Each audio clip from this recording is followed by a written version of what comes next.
Hey, hey, hey, hey. How's everybody doing? Jacqueline, Dr. Jacqueline Kabah Harrison here.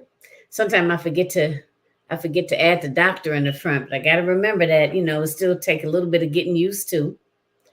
How's everybody doing on this Sunday afternoon? Well, I guess depending on where you are or what time you're checking this video out, it may not be Sunday afternoon, but at any rate, how's everybody doing? So it's been a minute since I have actually just gone live and didn't have a guest or wasn't interviewing somebody or wasn't talking about a upcoming project. So this is just I and the thing of it is I used to do this all the time, coming live and doing different topics and different things that kind of came up or that I thought about. We just hadn't done it in a while.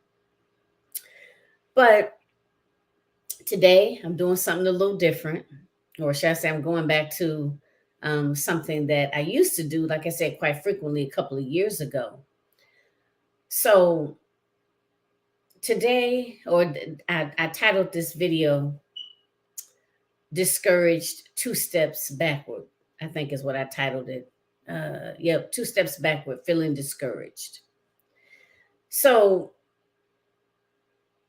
wanted to talk a little bit about just that, just in terms of feeling discouraged, just and not necessarily um, you know, in your business per se, but just in life in general.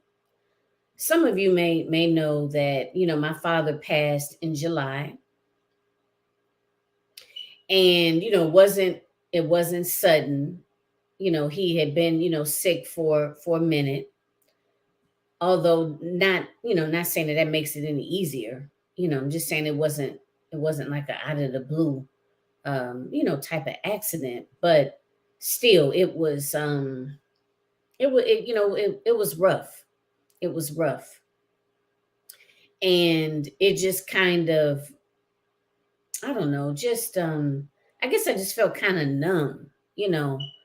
My mom passed in 2006, and it's just like I don't know, I can't describe it. It's a different kind of feeling just existing in this world without either of your parents. You know, like I don't even know how to describe it, but it's a, I don't know. It's just a weird, like a weird, uncanny, unnatural feeling, I guess. You know, just I don't know, just being parentless, I guess, if you will. So that really really hit me kind of hard.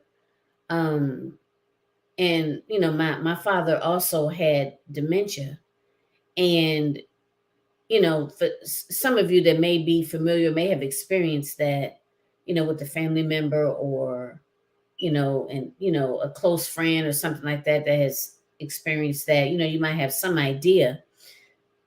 But the reason I'm mentioning that is because when your loved one has dementia, it's like you're losing them twice. Once, or initially, is the person that you knew, you know, and they knew you. And then the second death is the actual physical death, when they, actually pass away, so it's two deaths. So that, dealing with that with him, was very, very challenging. Um, I down towards the end, he wasn't able to communicate. So I believe he still, knew who we were, down towards the end, but like I said, he didn't have the ability to communicate, to even say hi, or, glad to see you, or, anything like that, because he wasn't, like I said, at that point, he wasn't communicating. And so I think he still knew who we were, but just not being able to talk to him. I remember it was a point where, my brother and I would visit, because it's just me and my one brother. We would visit him, and we would be talking. Me and my brother would be talking, and every now and again, my dad would like chime in, and we would be like, "Oh, okay," so he still understands, what we're saying, and because what he would chime in with, it made sense, it flowed, with the conversation. So, like I said, he wasn't, like at that point, he wasn't communicating regularly, or it wasn't an actual flow of a conversation. Like, okay, well, how are you doing? Well, I'm doing fine. Well, how was your day? And so on and so forth. It wasn't that type of a conversation, but you still got an opportunity, or you had a glimpse of him, of the old person, if you will, that of his old self, because he would like chime in, like I said, be right on time, and usually it would, be some sort of a smart, uh, witty, comment, because that's who my father was. He was real quick on his feet, and he was very, very charismatic. Always made you laugh. Now, he wasn't trying to be funny; he was just being himself, But the way he would say things, and how he would say them, what he would say, and how he would say it, would just, even if you were upset with him, would just, have you, dying laughing or whatever. So, we really, we really welcomed those times, and, appreciated it when it was happening. And, of course, as time went on, those times became fewer and fewer, you know. So, but just watching someone, just as they kind of wither away, if you will, for just as they forget how to do things, because I remember, I think one of the first things that happened was him not being able to use his phone, and if he were to call you, it would be like a mistake, it would be some sort of a mishap, so if the person's not living with you, you're not able to just pick up the phone and call and say, "Hey, I just want to check on you, how you doing?" Because he could be sitting right there, right by the phone, and the phone be ringing, and maybe he didn't realize the phone was ringing. He heard the noise, but didn't have any recollection of what the noise was, you know. Or if he knew what it was and knew that it was his phone, remember where it was, right? To go and get it, or to remember how to answer the phone.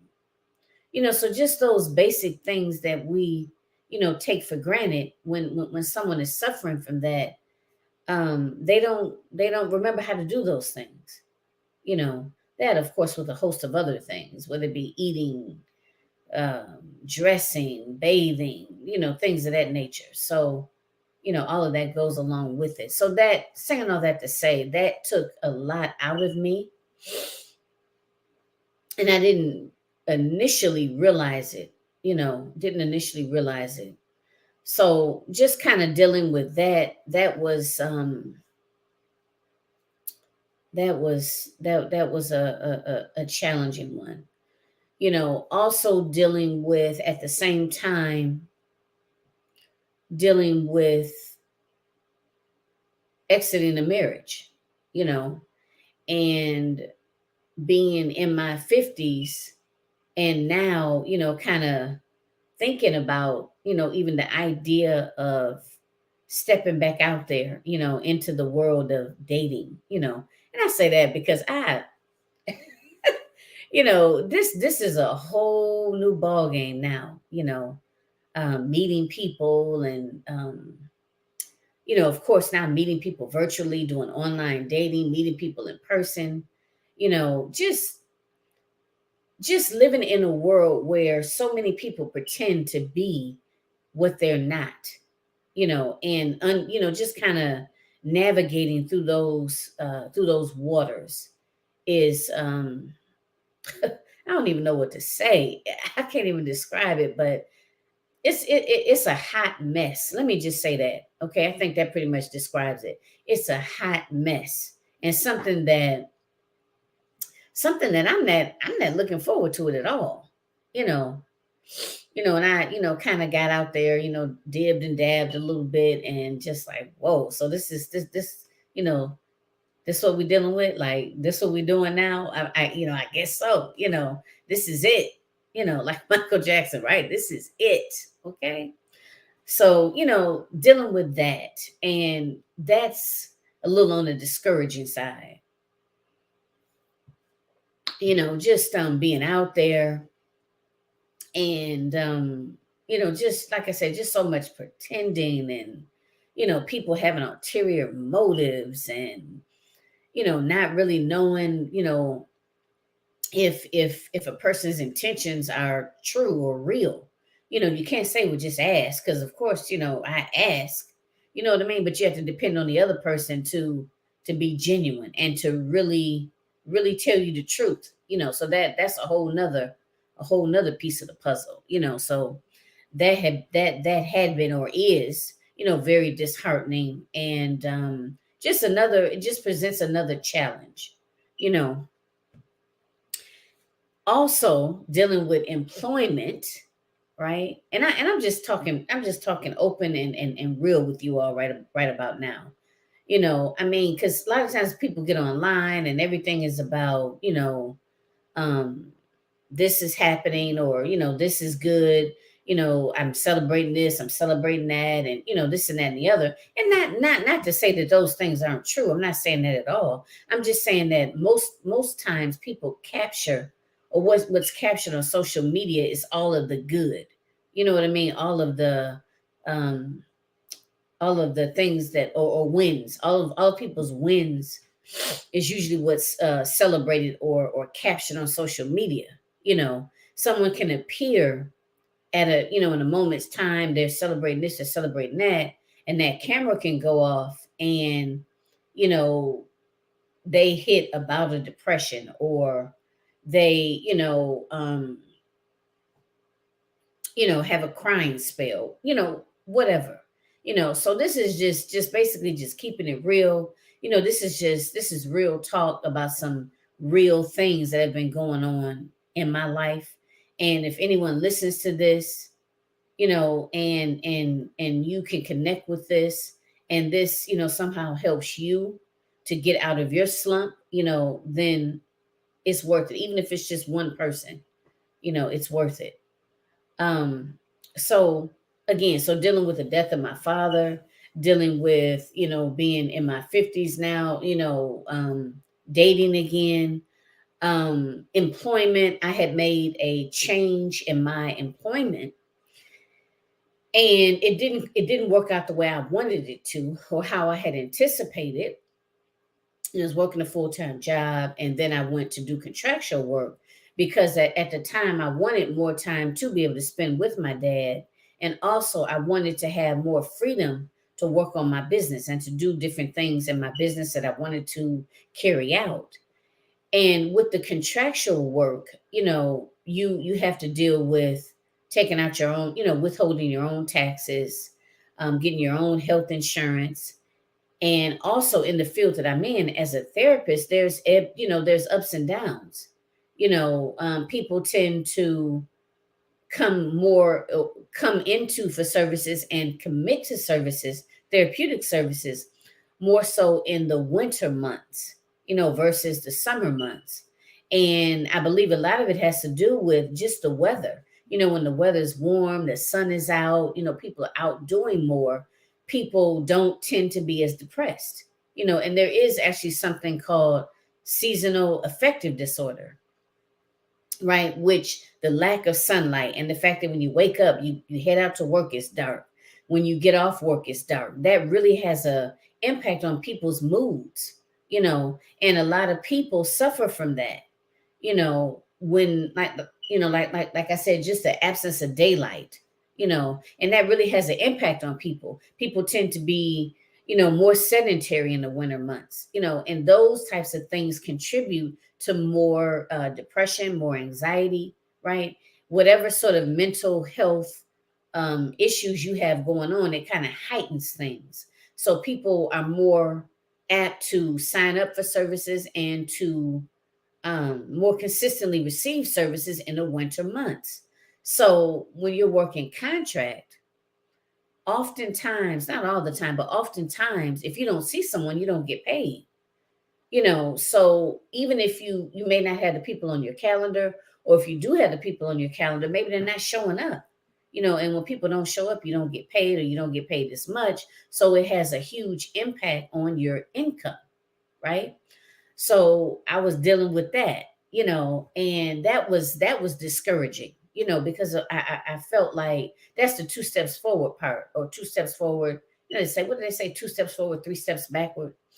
And making this move to better my business and to have more time in my business, right? Which it did allow me to do that, but at the same time, I didn't have the funds to do the things that I wanted to do, right, in my business, and or maintain regular day-to-day stuff.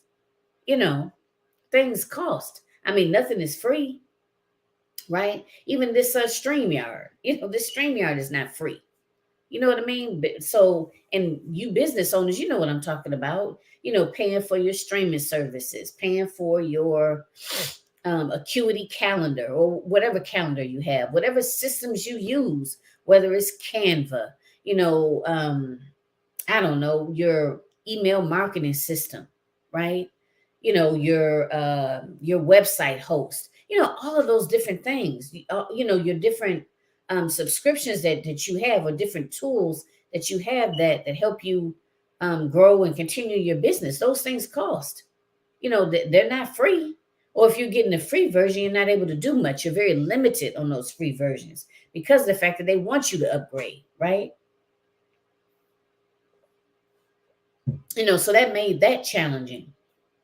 Being able to carry on with everyday stuff, whether it's in the business, whether it's paying, rent, car note, car insurance, stuff for my son, different, all of that.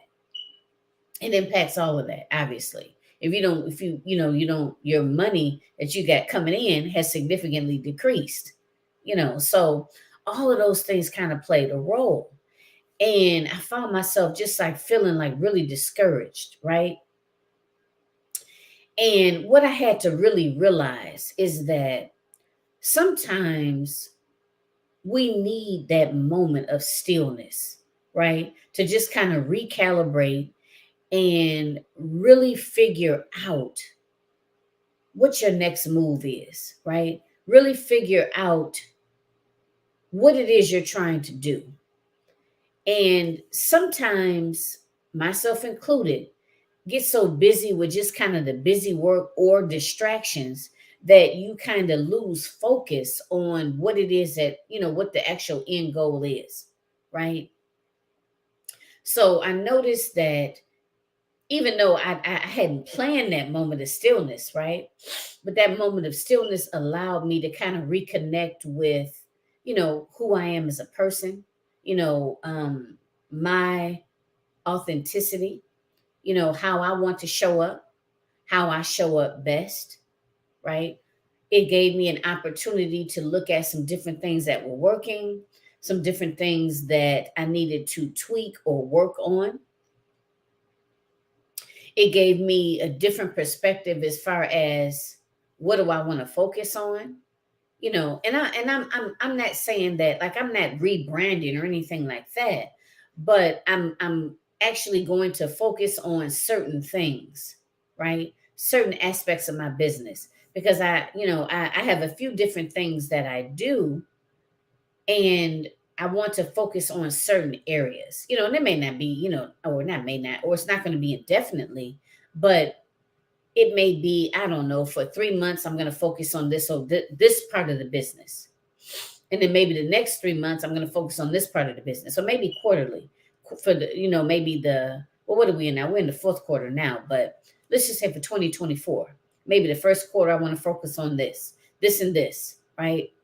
And then maybe the second quarter, I'm going to focus on this and this. So being able to step back and having that moment to look at some different things and to decide how I want to move forward, right? Because you have to be intentional, because you don't just want to swing into action without any intention, right? So you have to take actionable, intentional steps. And in order to do that, you have to be able to step back and look at the big picture and really decide what it is you want to do and how you're going to do it, right? So this moment, or these few moments of stillness, have allowed me to do that. And I'm actually kind of just looking at a couple of notes here because I want to make sure that I stay on track.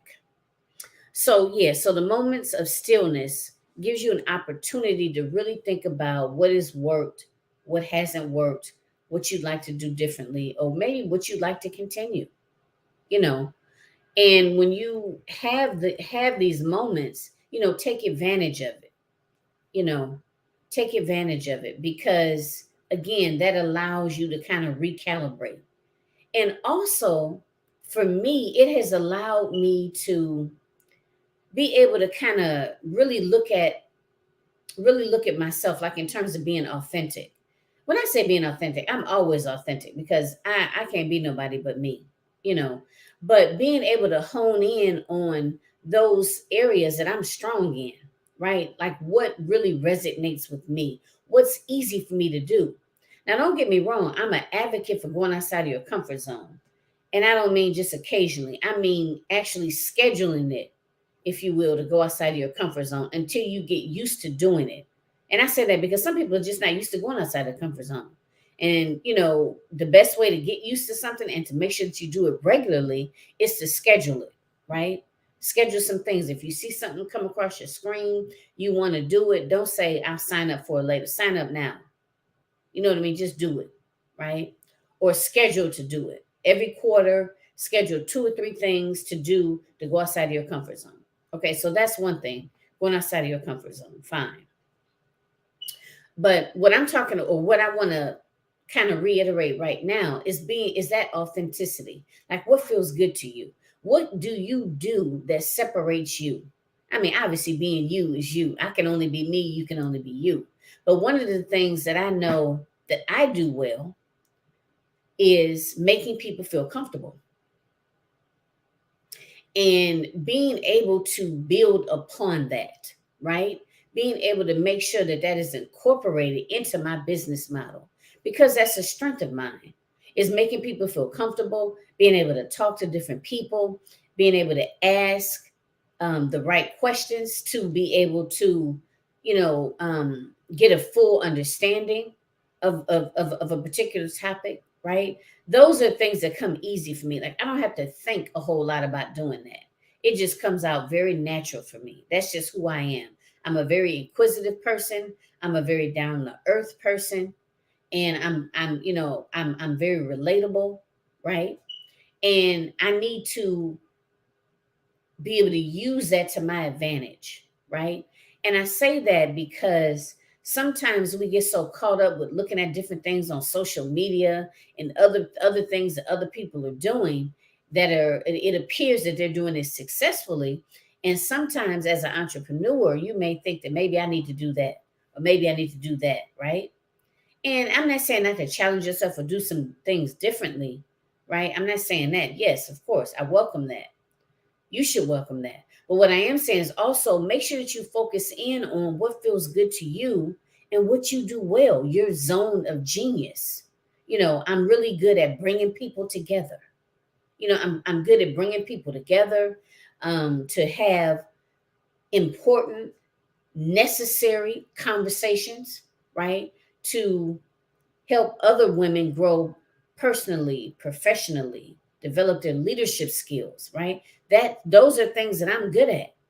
I'm good at coming up with a plan.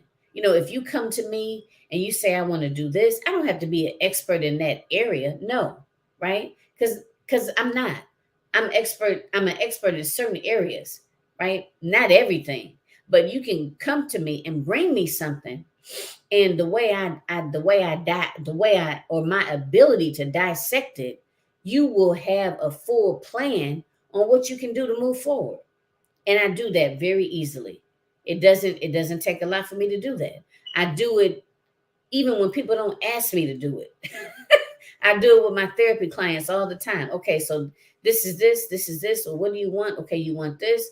Okay, well, think about this, think about that. Step one, step two, step three. Boom. By the time they get off the call or off the Zoom or walk out of my office, they have a plan. That's something that comes easy for me, right? So it's always good to know the areas, you know how to say strengths and weaknesses. I know people don't like to use weaknesses, but strengths and challenges or areas we need work on. Know what your strengths are. That way you can incorporate that. If you incorporate that in what you do, then what does that do? That increases your ability to be successful at what you're doing. And the challenges or the areas that you need work on, you need to be aware of those areas, because why? So you can work on them, right? So you can work on them, you can develop them, and you can also bring other people in to help you in those areas that you need assistance in, right? If you don't know what those areas are, how can you work on it? And or how can you get the appropriate type of help or people around you or build your team to be able to assist you with those things while you are in the process of working on them, right? So you have to know what you're good at and what you're not so good at. You got to know that. So this has given me an opportunity to really think about what my strengths are, or to reacquaint myself with what my different strengths are and how I'm going to move forward, right? Whether it be in my personal life or my professional life. And we all need to do that from time to time. Yeah. So the last thing I'll say in reference to that is lean in to your talents. Lean into your talents, right? So for me, because I like to talk, I like to engage other people, I like to ask questions, I'm very inquisitive. Doing a talk show is excellent for me. Some people, they may not be into that. That may not be their thing. Maybe they're writers. You know, I'm not a writer. I'm okay with that. I can write small excerpts, or I can definitely walk you through from A to B about increasing your self confidence, right? Because that's a area that I built my platform on, because I've done it for myself. I've helped other people do it. I can definitely school you, if you will, on how to increase your self confidence. So I can write about that, but I don't necessarily consider myself a writer, right? So I'm not a writer. I know that. I know I like to talk to people. So I like interviewing people. So I have a show. I incorporate my interview skills when I do symposiums, right? I select different people to interview for particular reasons, to bring personal, professional, or leadership development for my audience. So I enjoy doing that, you know. So I'm just saying all that to say, taking a moment to really step back and to think about some different things, what you like, what you enjoy, what you're good at, is very, very important to do that. Extremely important to do that. And we have to take the time. We have to take the time to do it. We got to do it. We have to evaluate and reevaluate to make sure that we are on the best path that is going to bring us the success that we want, right? And being in our zone of genius. Because when we're operating out of our zone of genius, that's when we're able to inspire, to uplift, to help, or to make a greater impact, which is why we went into our business in the first place, right? Regardless of what your business is. So just some food for thought. Just wanted to pop in and just kind of, like I said, share openly about what I've been going through these last 3, 4, 5 months. Just wanted to share it. Hope it helps somebody. And I'm just going to go ahead and end on that note. So just stay tuned to some different things that I have coming up next. And I look forward to connecting with you. All right, Dr. Jacqueline Kabah Harrison. And I am going to leave you with that. And I'll see you again next Sunday. All right, y'all. Take care. And until next time.